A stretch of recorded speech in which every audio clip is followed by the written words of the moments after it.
Tu dois savoir qu'il y a des rebondissements dans l'affaire qui concerne l'animateur Sébastien Coé. Salut les infocrates, aujourd'hui on va parler de nouveau de l'affaire Sébastien Coé. Ce sont des affaires de viol et d'agression sexuelle, notamment de viol sur mineurs, qui sont sortis sur les réseaux sociaux et qui font maintenant l'objet d'une enquête judiciaire. Je vous explique tout ça, les tenants et les aboutissants. Avant tout, je vous invite à mettre les notifications, les pouces, les commentaires et à vous abonner. Et c'est parti, on va parler de nouveau de l'affaire Sébastien Coé. Alors, l'animateur Sébastien Coé a été accusé par plusieurs femmes d'agression sexuelle et de viol, notamment pour certaines personnes, elles l'accusent de l'avoir fait quand elles étaient mineures, ce qui fait que maintenant il y a une enquête judiciaire pour viol sur mineur de plus de 15 ans et pour viol. Sébastien Coé a été sorti de l'antenne de la radio Énergie où il travaillait et la radio a fait des communiqués pour expliquer les raisons pour lesquelles il a été mis à l'écart pour un temps provisoire. Il s'agit de sérénité pour laisser l'animateur se défendre, etc., etc. Il y a de nouveaux éléments puisque Sébastien Coé a porté plainte contre les femmes qu'il accuse de viol pour diffamation et pour dénonciation calomnieuse. L'affaire était d'abord sortie dans les réseaux sociaux, notamment à travers le compte Twitter de Zoé Sagan, qui avait diffusé les SMS des jeunes filles qui accusent Sébastien Coé de viol. Il y a un certain nombre de captures d'écran qui sont sorties sur les réseaux sociaux que j'ai choisi de ne pas diffuser. En effet, pour l'instant, je ne suis pas en mesure d'établir si ces captures d'écran sont des vraies captures d'écran ou si ce sont des faux. Donc, pour éviter des poursuites judiciaires contre ma chaîne, je ne les diffuse pas. En revanche, pour les avoir lues, les captures d'écran, je peux parler d'invitation et de SMS à caractère sexuel. Il y a aussi un mode opératoire puisque les jeunes filles décrivent le fait que Sébastien Coé les aurait invitées dans un hôtel parisien avec un faux prétexte, notamment d'écouter des maquettes musicales.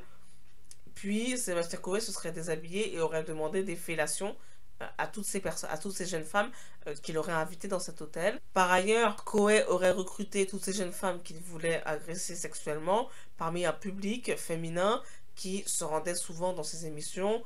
Ce seraient plutôt des fans d'émissions, des groupies, etc. Que Coé invitait régulièrement à assister à ces émissions dans le but de pouvoir avoir des relations sexuelles avec elle. Monsieur Coé, Sébastien Coé, est aussi accusé d'avoir organisé des séjours à Disneyland avec des jeunes mineurs dans le but d'avoir des relations sexuelles avec ces jeunes mineurs calomnieuses. Il y a l'enquête sur les 2 viols, donc on va voir où tout ça nous mène. J'ajoute à la discussion que l'avocat Juan Branco s'est exprimé sur l'affaire Coé, en l'une des plaignantes ou pas. Il affirme qu'il a été en contact avec une des victimes. Juan Branco ensuite relie l'affaire Coé à une affaire plus politique qui est la loi sur le cyberharcèlement qui a été défendue par Marlène Schiappa et Magali Berda notamment. En effet, suite à l'affaire Magali Berda et l'affaire des influx voleurs, Magali Berda a défendu aux côtés de Marlène Schiappa une loi contre le cyberharcèlement parce que Magali Berda affirmait subir du cyberharcèlement à la suite du raid numérique organisé par Booba qui accusait Magali Berda et les influx voleurs d'être des escrocs, des arnaqueurs, des voleurs, ce qui a d'ailleurs totalement détruit le marché des influenceurs, notamment les influenceurs de télé-réalité qui étaient ceux que Magali Berda gérait.